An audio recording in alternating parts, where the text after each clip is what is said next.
Hello and welcome back to my channel, and I have been super excited to film this video and bring it to you. Why your competition on Etsy sells more than you. So who is this video for? It is specifically for people that sit and look at your sales number, 500, look at your competitors, 2,000 sales, 5,000, 10,000 sales, and you're wondering what is it that those stores are doing that you aren't doing that separates them from you? I've got all the answers. I've got the 10 key points. Every single time. I've been doing this 10 years with my clients, and they all come to me and say, why are these guys doing better than me? But they can't see the answers. Some of them are so simple, but you just don't think of them as a reason as to why they sell more than you. So please take note of these 10 points or ideas for you to look at in your own store and see how many of them apply to you. So let's get going. All of these really matter. Number one, the store, your competitor, is in the United States. I can't tell you how big this is. This is huge. If you're in the United Kingdom, Europe, or other countries around the world, and you're looking at a competitor and they're in the United States, that's one of the key reasons why. Etsy customers, over 60% of all the customers on Etsy are in the United States. And those United States customers are more likely to pick a United States store to buy from for speed of delivery, customer service, and so on. So that's the first thing. I know it seems so obvious, right? But so many sellers don't realize how big this is. It's huge.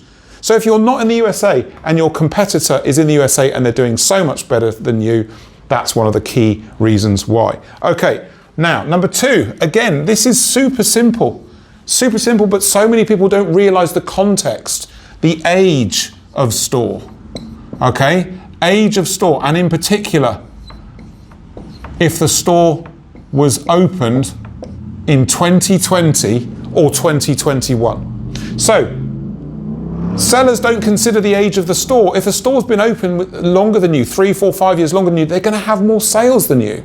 But specifically, this is the curveball. If you opened in 2022, 2023, 2024, but your competitor opened in 2020 or 2021, these guys are COVID stores. Okay? These stores had a particular piece of luck, really, to open and start selling in COVID. It was so easy to rack up hundreds or thousands of sales when all that free money was sloshing around in the economy. But if you opened in 22, 23, 24, and you're comparing your store to these guys, you're going to lose out. You're going to lose out because they had an easy ride. I'll be honest with you, these guys had an easy ride, and you don't. It's really, really tough now on Etsy to succeed. So look at where the store is and look at the age, and was the store opened in 2020 or 21? Huge advantage to them over you. Okay, number three, again, such a basic thing, but a lot of you don't consider it. More listings, okay? So if these are racking up as ticks on your competition, this is the answer. This is why they're selling more than you. If you've got 30, 40, 50 listings in your store, but your competition's got 200, 300, 500, the difference between your store size and them is big. That's another concrete reason why they're selling more than you. You can't possibly hope to keep up with them in general when your listing size is half the size or quarter the size of the store. They've got more opportunities to be found, more opportunities to sell than you. Huge, huge reasons. If you're getting ticks here, this is the problem. Number three, more listings. Try to build and grow your store. Get to 100 listings minimum in general. I know some of you can't do that, but try, do your best. The bigger the store in general, the better. All right, number four. These are all concrete reasons why you're not selling as much. Number four. Again, when I write these, I think they're so obvious, but when I speak to people, no, it's not obvious. Personalization. Etsy is all about personalization. If you can build personalization into your business model on Etsy, you're going to sell more. And if your competition is doing it, but you aren't, that's why they're selling more. Etsy wants you to personalize. They want you to customize. They want you to be a valuable part of the platform. So make sure you personalize if you can. If you can't, don't worry, but try. If there's any way you can bring personalization into your products, please do it. Okay, number 5. These are all big reasons as to why you're not selling as much. Number 5, again, really basic stuff, but you've got to work it out. Number 5, listing photos. The listing photos in your listings are the windows to your store. Literally the windows to whether your stuff looks good or bad. Photos, you need to have enough of them.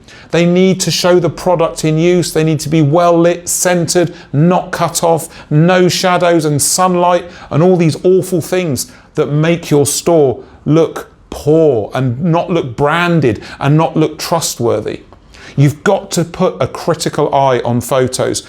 Are yours as good as your competition? If not, it's another concrete reason why you're not selling as many of those, as many as them. Number 6, no surprise, the brother to photos, video. In 2024 and 2025, you've got to have listing videos. Think about this as customers. As customers, what do we like to do? If I'm shopping on Amazon or I'm shopping on Etsy or anywhere, if the seller's got a video, I'm so much more likely to buy from them because I'm able to emotionally connect to the product I want to buy. If there's no video, I'm losing connection. If they've only got a couple of photos and they're not that great and they've got no video, how am I supposed to connect to the product? How am I supposed to buy from them and feel emotionally connected to that seller? Video, you've got to have it. It doesn't matter whether you're physical products or digital. If you're digital, show examples of your product in use. If it's clip art, put it on product so people can see what it looks like. As an example, find ways to add value. Add value. You've got to add value. Okay? All of this is about adding value. Okay, so number 6, video. Number 7, okay, we're going to be talking about price.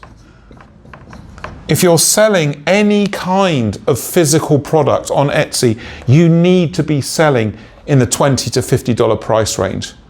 Check your competition. You will find almost always they have plenty of listings at $20 to $50.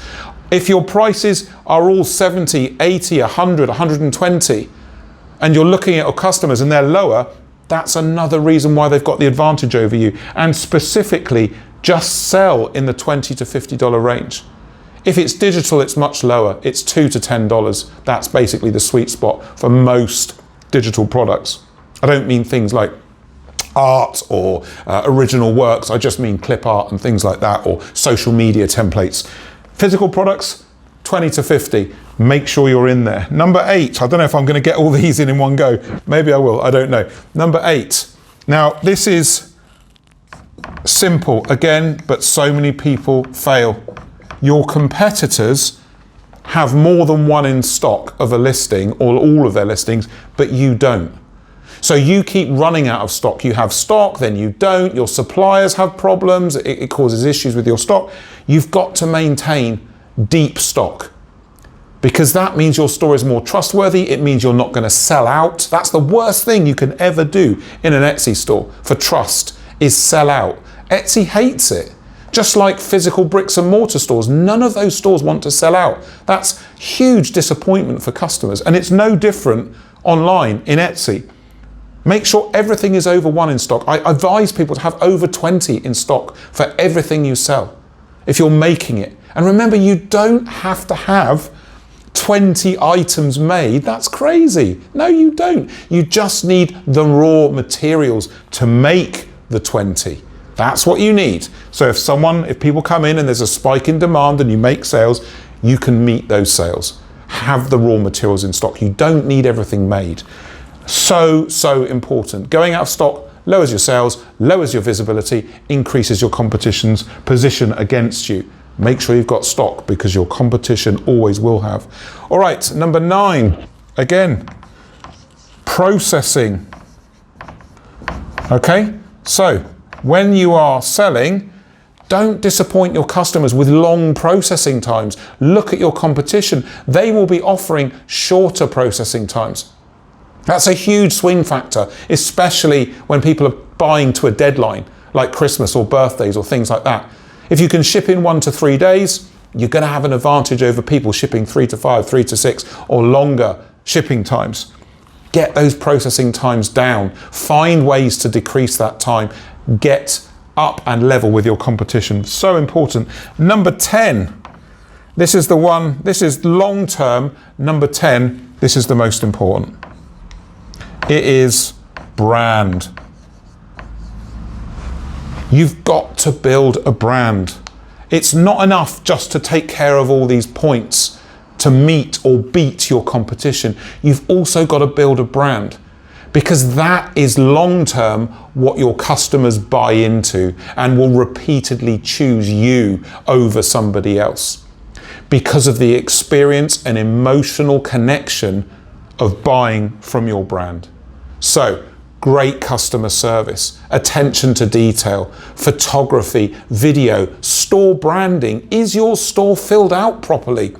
Your competition will be. They will have a banner, seller icon, store icon, announcement, fully filled in about page. About pages are way, way more important than you guys think they are.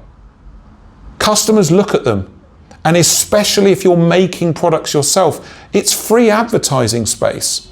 You've got to use your about page, text, photos, video, sell your brand, create it in those 3 areas and sell it to the customer. Tell them why they should buy from you. What makes you different? Why should they spend their money with you and not somebody else? Because they're doing it and you've got to do it better. So tell me if these 10 points make sense to you. Tell me if you're going to do it. Get into my comments and tell me, I'm going to do this. I'm going to start working on all these things to better my store. And as always, if you want to work with me, don't wait. Don't guess. I'm right here. You can work with me. The booking now button is coming up on your screen. This takes you to a booking screen for a one-to-one free discovery call with me so that I can work out with you in paid consultations or mentoring how to help you succeed on Etsy. I look forward to catching you in a consultation and catching you in the comments. Cheers.